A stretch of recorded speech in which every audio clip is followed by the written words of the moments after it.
Hello, everyone, and welcome to the Eddie Proudfoot podcast. Today, we are going to talk about why do so many people use D&D Beyond. So let's get started.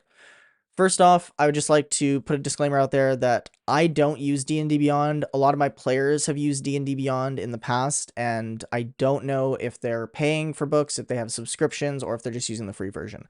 I'm aware that if you want to have more features available, you have to keep paying for things. There's a subscription model, but there's also on top of the subscription that you have to keep buying books through them, which I don't personally like because I don't really like spending a lot of money on RPGs when a lot of the rules are available for free online and you can get free PDFs for pretty much everything. And 5th edition is probably the most prolific online. You can find all the rules on a great website called dnd5e.wiki.com. It's wiki dot, the word dot. So I'll link it in the description down below. Maybe I'll put it on screen right here or something. And that website's great because it has all the official rules, all the adventures and everything like that. All the information from those books is on that website available for you to get for free. So that's an awesome resource, meaning you don't need to use D&D Beyond. So if all the information is available for free online and you can make characters from the rules, why do people use D&D Beyond? Well, I think one of the reasons people use D&D Beyond is because it makes character creation a little bit more streamlined, allegedly. I personally don't like character creation tools, things that automatically generate parts of my character sheet, because if I'm learning how my character works, I want to be doing all that myself. I've actually made programs for other role-playing systems that generate automatic characters. Like in 4th edition Warhammer, there are lots of rules to randomly generate a character to the point where if you program it, you can just click a button and it'll make a character for you.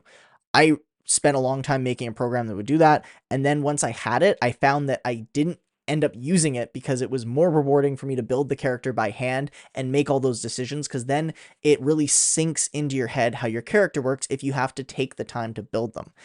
Now, for new players, that seems like a big barrier to the game. So I understand and empathize with the position of, hey, maybe I'll pay a little bit to make this process easier. But at the same time, you're a new player to the game. Why do you have to invest money into something you're not sure you're going to enjoy long term just to start playing? That seems like a big slap in the face to newcomers. That's dirty.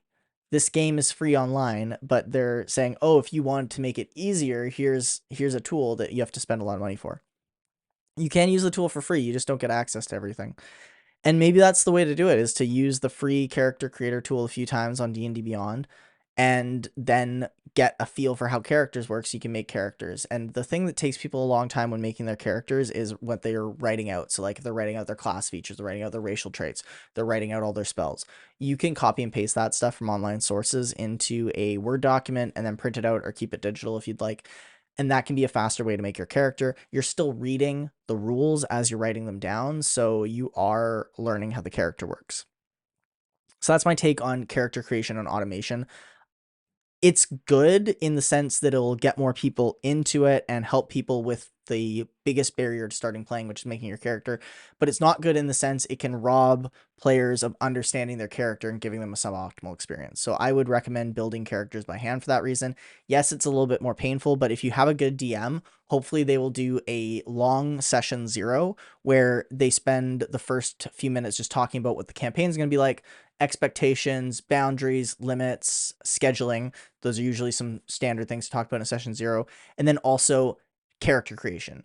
I like to do character creation with all my players at the table because I can help them make decisions that will be advantageous in the campaign, because I, as the DM, know what the campaign is going to be like in the general sense. So I can say, hey, that build that you're thinking might be a really good idea for this campaign, could be really useful. The other build sounds really awesome, but you might find that it is not as useful in the situations you're going to be finding yourself in. However, little tangent, a good DM will make the character fit into the campaign in a way that's meaningful and fun for the player. But it's nice to know where everyone's at and what page everyone's on. So if your DM is making a session 0 so you can make your character, then that's a great opportunity for you to ask questions and get help with it. And then if you're in a diverse group where there are many levels of experience between players, then the more experienced players can help the less experienced players make characters. And that is my favorite thing to see at the table, and what my play group does a lot, because we do have variety in experience, and then other players can help others with making their character. So that is my solution to make character creation more streamlined, is to practice and don't write down literally everything, copy and paste into documents if you can. D&D Beyond allegedly makes character creation easier, but you have to pay a cost. And that's not fair, because maybe you can't afford that cost. You heard about D&D and you heard that it was free to play, and then all of a sudden your DM saying, oh, we're going to use D&D Beyond and you need to make a character in there, but the character you want to make, you can't make in there because you didn't buy anything, and now you got to buy stuff, and that's not fun. It's paying money to play something before you even have a chance to play it. That's not fun. You can play these games for free. All the rules are available for free. Making characters is something you could do for free. It just takes a little bit of time. And because the process is so annoying, there's so many resources online for free, like videos you can watch about how to streamline your character creation process and stuff like that. And I'll probably do a live stream at some point in the next week or so on my Twitch, where I just I just make a bunch of characters by hand and kind of show you the process that I would go through to make it a little bit faster. Reading rules is important, and understanding how your character works and the different features they have, and maybe if they have any feats or whatnot, knowing how their racial features play in versus their class features. That's all important, but you don't have to write it out by hand. You can copy and paste from free PDFs or online sources, or link to online sources, which is something I like to do with spells, is just hyperlink them if I'm using a digital character sheet, or if I'm going to print something out, I'll just make a separate Word document and just put all my spells in there so that I can have a quick read of those. And that's a way you can avoid using D&D Beyond. But if you like it, that's fine. But it's really dirty on Hasbro's part to make it so that the way they make character creation easier is by trying to gouge you for as much money as possible. So I'm not a fan of that. I'm also not a fan in general of online D&D, and I understand that D&D Beyond really services that market well, because now everything's online. For DMs, you can have maps in there that are generated for you, and it makes that process easier. And for new DMs, I can understand how that's appealing, not having to make the maps, not having to do a whole bunch of extra things that the tool is going to build in. I really don't know all the DM tools in there, so people can enlighten me in the comments about what I'm ignorant to on how the DM tools are so great in D&D Beyond. I've never used it. I've always just done things myself as a DM, where I, up until very recently for the podcast we're recording, I've never DM'd online. I've always DM'd in person. So I've always just used physical things. Like I have large grid paper that I bought many years ago that I used to place minis on. I'll draw on that for maps. Or I have dungeon tiles that I've printed, and I will use the dungeon tiles to make little hallways and rooms and stuff. And then we have minis that I've also printed that we put in there. So for DMs, D&D Beyond offers all these great tools, but there are other websites that are independent of Wizards of the Coast and Hasbro that also provide these services.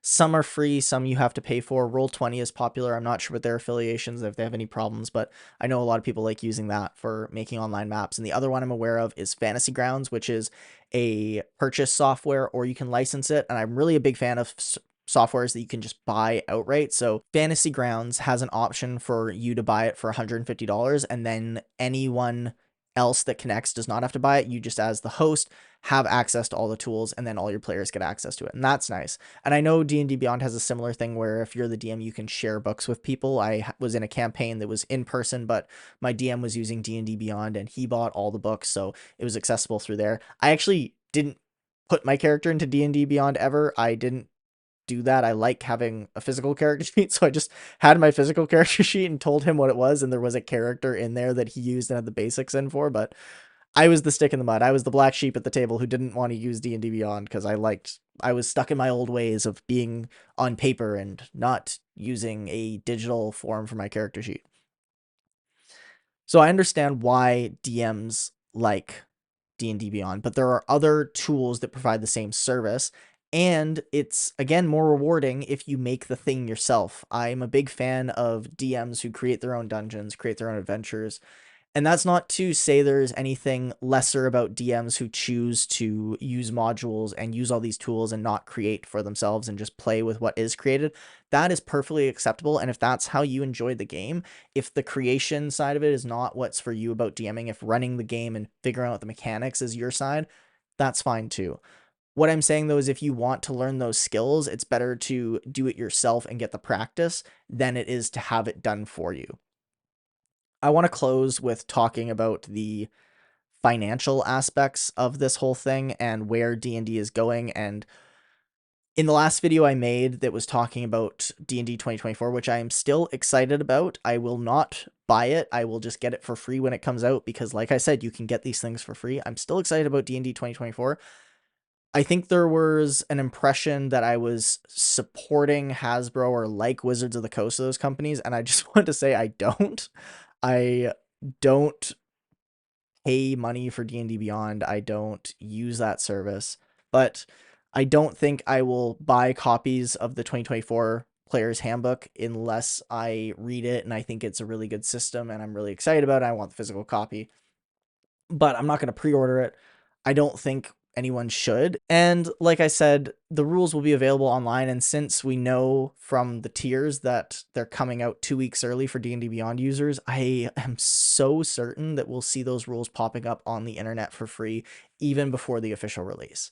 If we don't, I'll be honestly impressed by how well D&D Beyond and Hasbro locked down the digital rules, but still released them 2 weeks early, because you know there's got to be someone somewhere in the world that's part of the D&D community that does not like Hasbro, that takes advantage of the fact it's coming out 2 weeks early and disseminates that information to the masses for free. And that's what I'm banking on, because like me, if you're not happy with the things that Wizards has done in the last few years and you think that they've kind of just really, they don't care about their customers, which is what a lot of people get sentiment for online. And I don't spend a lot of time thinking about what a company thinks of their customers. I just play the game that they produce and I don't give them any extra money. So that's how I feel about it. And I think if you really don't like WotC and Hasbro and you want to see them do poorly financially and you want to see them lose a crap ton of money on D&D 2024 when it comes out, here's something we can all do. If we cancel our D&D Beyond subscriptions and we play D&D 2024 and we talk about it, but no one buys the books, no one buys the digital PDFs, no one buys all the products, remember, you can play a game and not support the company. Because if you just say, hey, I'm playing this for free and I don't think anyone should buy the book, but the game's all right, let's play the game, but let's not pay for it, isn't that a bigger middle finger than just boycotting the game altogether? Because it kind of shows you in a way, it's like, hey, we like the game, we hate you, but we like the game, so here, we're going to play it and we're not going to pay you, and there's nothing you can do about it. Okay, that's everything I wanted to say today. So if you have anything to add to this, if you want to tell me your opinion in the comments, I'd be happy to see what people have to say. If you know why it's a great investment to subscribe to D&D Beyond, please let me know in the comments. Defend it to your heart's content. If you agree and don't think I was harsh enough, please let me know exactly how harsh you want to be on this topic. That's everything I had to say today. So if you enjoyed this video, please leave a like and subscribe to the channel for more D&D and TTRPG related content. If you enjoy the 80 Proudfoot podcast, you can follow us on Instagram, Spotify, or TikTok. And as always, may the gods have mercy on your soul.